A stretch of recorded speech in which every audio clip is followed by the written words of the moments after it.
Love Engineering: How to Build Amazing Relationship with Alex Merritt. Understanding the law of love. Can we disrespect the law of love? Are we in a get-to-get relationship or give and grow relationship? Why are we struggling in our relationship? Two elements we must have to build meaningful and juicy relationship. Alex Merritt, a mechanical engineer by degree. Alex brings logic to love. She has uncovered the root cause of relationship challenges and has developed fun and innovative ways to help people attract and build amazing relationships. Welcome to the Mastering Life's Relationships and Intimacy podcast with Lucia Gabriela, a sacred space free of fear, judgment, and shame, where we come together to learn and explore how to awaken, unleash, and unlock our inner master self.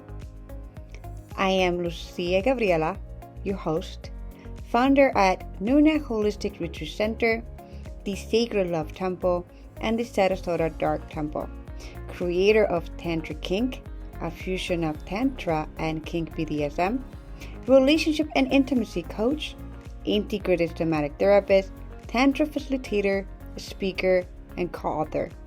To learn more about any of my transformational coaching and somatic experiences, immersions, weekends, and couples retreat, visit www.luciagabriela.com. Welcome, Alex, to the show. Thank you for joining us. Thank you so much for having me. Yes, I'm so excited about today. So tell us a little bit more about this fine title you have, like the Love Engineer. To me, sounds juicy and delicious.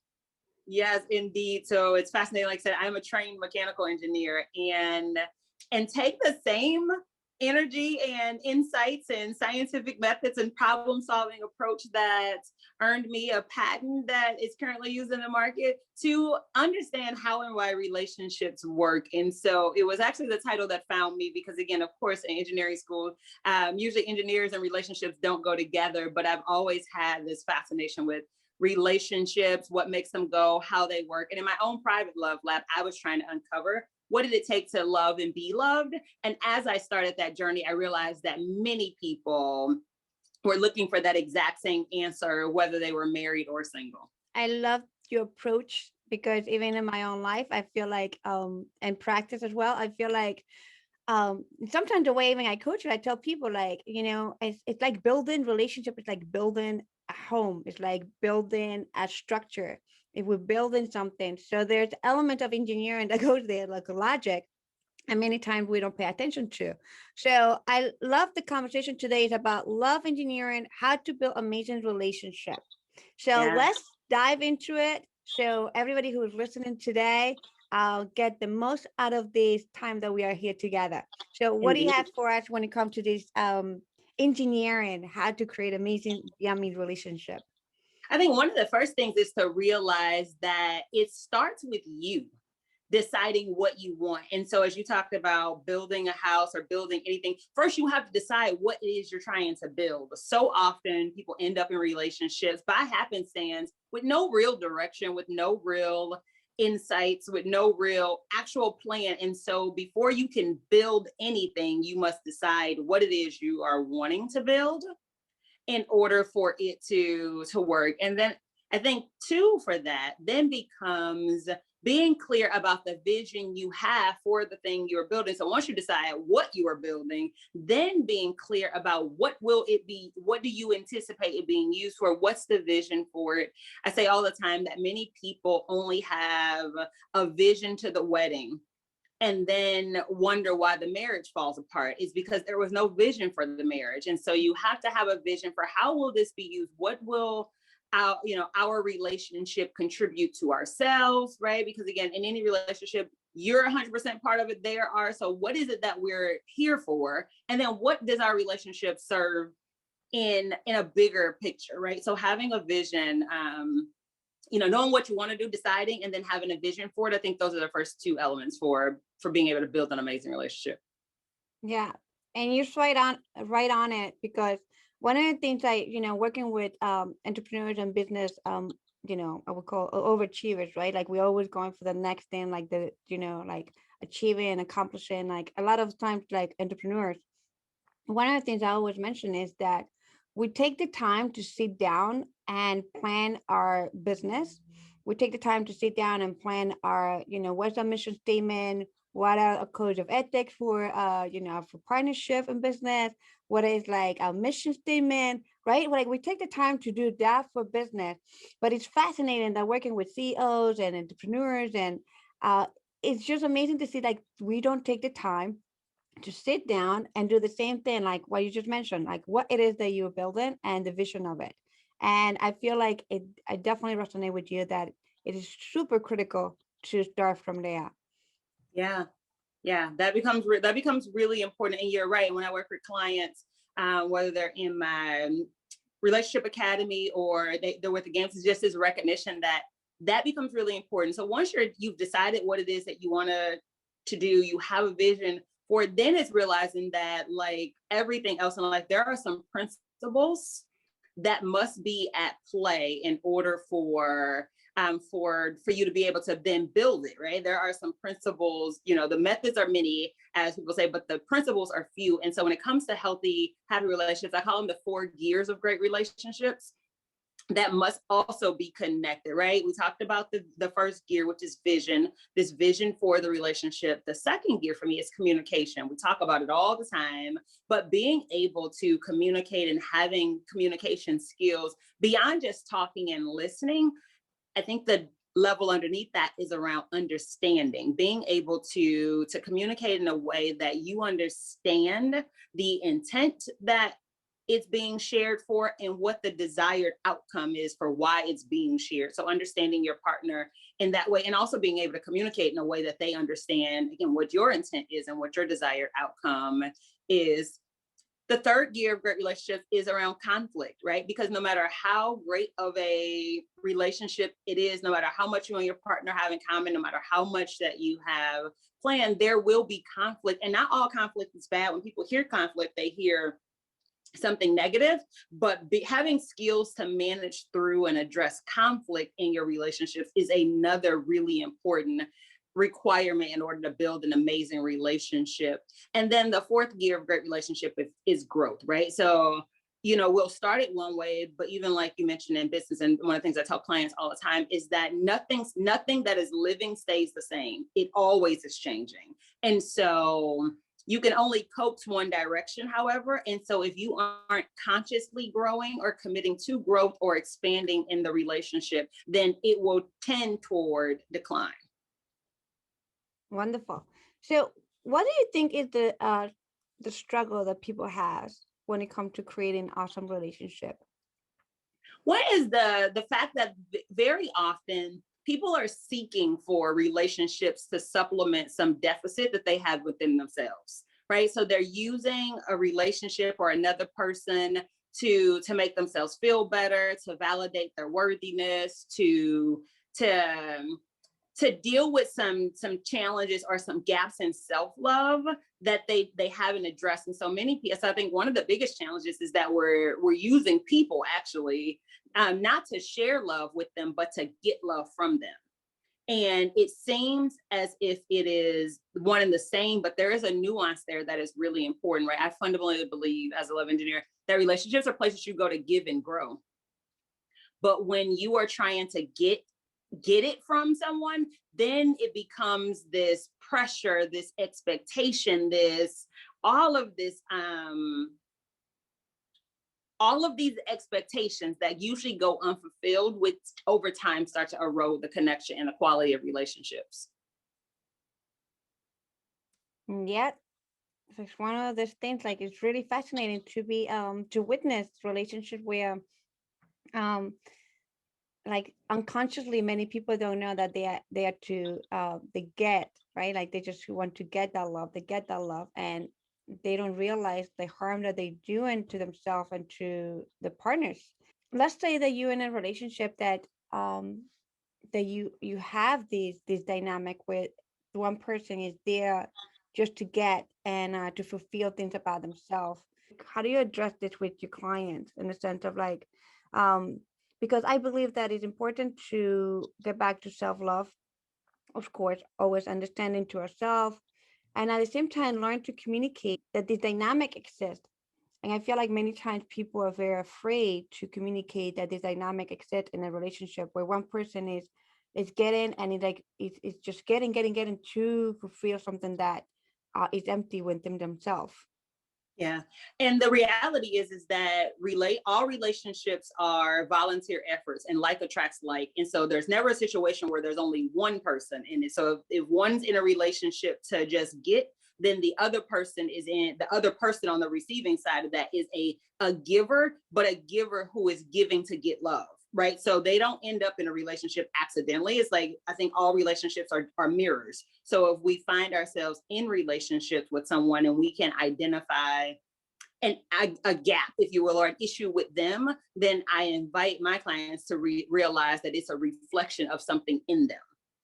And so they didn't just accidentally show up there. There's no victims at all. And so it's often what I find is that on the flip side of that same coin is a person who doesn't feel themselves worthy unless they're giving everything they have. What I often find is that on the receiving side of that is a person who decides that if I can make you love me by giving you all of these things, right? And so it's recognizing that whatever comes up in the relationship is usually an invitation to you to heal and give yourself more love. And so maybe it's more, seeing yourself as more worthy, being able to trust yourself more. But people end up in the relationships that reflect themselves back to themselves. Yep. That's a powerful statement. The aspect of like we attract alike, and also um I feel like many times it's like we also attract the people that are going to be catalysts for our own transformation and growth. That's um it. And that's all. Yep. yeah. And I love that you mentioned that, pointed out that it's important to step away from the victim mentality, where, oh, I attracted this partner and like, oh, poor me, like Yeah. the whole blaming, and not taking responsibility. I feel like one of the, um to build, like, in engineering, and like even when we create anything, like we create a business, there's a level of responsibility that we take, and accountability as well. And I feel like those elements, accountability and responsibility, it seems like it's like something like airy in relationship. It's like, I don't know, it's like Yeah. I feel like many times couples, and even myself in the past, like, we come to be in defaulty relationship, like, oh, I'm attracted with you, I kind of like you, I feel good around you, I feel sexy, or like turn on by your chemistry or whatever. Mm-hmm. And we just lead, we just allow ourselves to go in these like non-conscious, non-thoughtful, non-mindful, um, you know, journey of being in a relationship, and then we're struggling. And I love that Yeah. your work is about helping people to realize that love has a logical aspect of it. Completely. It's the laws of I liken it to like the law of gravity, for example, right? Because people, and that's one of the things that I appreciate about being a love engineer versus the way that we typically deal with relationships. Like most of it's all, this magical fairy cotton candy feeling approach. And that's because again, it's like somebody didn't take the time to understand the law of love, as I like to call it. But just like gravity and like any of the laws and principles that are out there, it's like if you respect the law of gravity, you can fly. If you disrespect the law of gravity, you can die. And Exactly. similarly, the law of love, if you respect the law of love, then you have this joy, this abundance, this fun, this fulfillment that you have only dreamed of. If you disrespect the laws of love, it is pain, it is disappointment, it is all kinds of things. And we like to believe that it's like, oh, it's just the person. It's like, no, you're disrespecting the law. I love that you making it this as a aspect of law. It's like I never heard this before, and I really kind of like resonate with it. It has an element of law, like cosmic love, universal law, and Mhm. the law of love. Ooh, I like that. Yeah. I mean, it's really, like I said, we talk about love being the most powerful force on earth, Hmm. right? And in engineering school, we study forces all the time, right? You name it, we study them. And it's just that, it's just the force, right? Law, it's the most powerful force on earth, but it's like electricity or any of these other things that are out there that if you harness it, you can do amazing things with it. Again, if you disrespect it, however, it will destroy you. And it's not a respecter of persons. It's not a respecter of, it's not predicated upon where, gravity does not care how much money you have. It doesn't matter, right? It's a law. So again, you respect it or disrespect it. Those are your only two options. And it will work for you if you choose to understand how it works. Same thing with electricity. Electricity does not care who you are, what you are. It doesn't matter. But if you harness it, it'll light up your house. Hmm. If you disrespect it, it will burn that same house down with no issues. Actually, it has no bearing. It's not personal. It's just you either understand it and respect the law, or you disrespect. And I see, and again, and the law of love is a term that I've created, again, like I said, and nobody talks about it, because again, we want to talk about law. I mean, love in this very mystical approach, but gravity used to be a mystical approach to somebody until somebody figured out how gravity worked, right? And so I think when it comes to love, it is the same concept, right? Again, like saying, what we're realizing in relationships, so many people disrespect the laws of love, and that's how come they get pain. That's the main reason why I love to interview another amazing, incredible teachers, mentors, coaches out there, because it's always a nugget that I learned that is like, well, this is powerful. And I really appreciate you sharing this, because it does not give room for victims and drama and anything that is not constructive. And also, it can also distract us from really being the amazing, powerful beings that we are, like loving beings that we are. And Yeah. I love that. Yeah, because that becomes really important. Like, and where this all the thing that inspired this talk, I get a lot of people like, how do you see this like this? And it's a quote from the Persian poet Rumi, who said, "Your task is not to seek for love, but to seek within and remove all the barriers you've built against it." And so, playing with, or just accepting the reality of that story, right? And Rumi is a 13th century poet, right? So from way back, but it made me start to question, was like, well, wait a minute, what if love isn't something you have to find, but Hmm. it's something you have to open up to? So back to the law of love, it's like, if love is, again, just like gravity, because it's one of my favorite, gravity is. And so you don't have to go find gravity. Gravity's available. You just have to build whatever you build in a way that it supports how that law works.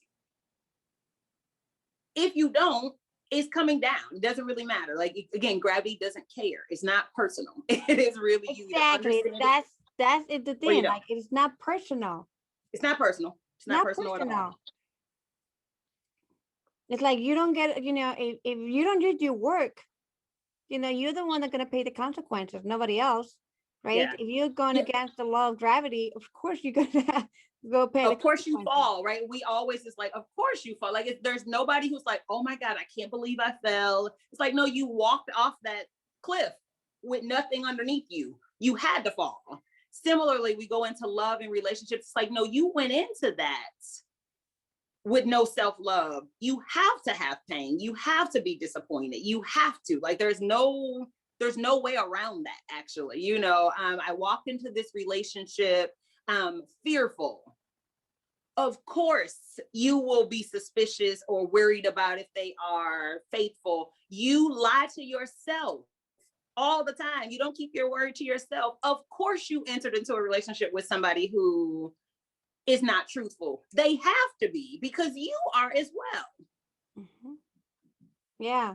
And one of the things I find the most fascinating working with couples or even individuals that we ended up in toxic relationship um, is that we don't take the courage to be radical self-responsible for ourselves and actions, emotions, but also that we don't take the courage to speak up and to speak up from a place of of understanding self. Yeah. And many times, like, the fear of being of losing is so intense in the relationship, and that's why they don't speak up. And because of this aspect of, like, they feel the fear that they're gonna lose love, that Yeah. they're gonna lose the lover, or they're gonna lose the connection, they're gonna lose something. And I love that you are bringing this awareness as a law of love, because you don't lose gravity. It's there. It's Gravity there. is there. Yeah, it's there. It is always there, no matter what you are doing. And so, similarly with love, you can't lose love. You are love. You come with it, right? And it's this not recognizing that causes people to dishonor who they are, to stay in places that again that reinforce this sense of I got to go get love versus I come with love, and I am just deciding if I'm going to share it here or somewhere else, right? And I can, and I'm sharing love. I'm not here to get it. I have it. It's just what can our love together create and cultivate in this world different than I could do on my own, right? Because again, we're built for relationships. So it's not a matter, this isn't that, oh, I don't need someone else. It's like, no, human beings need relationship, right? Maslow talks about love and connection as one of the 6 human needs, according to Maslow's work.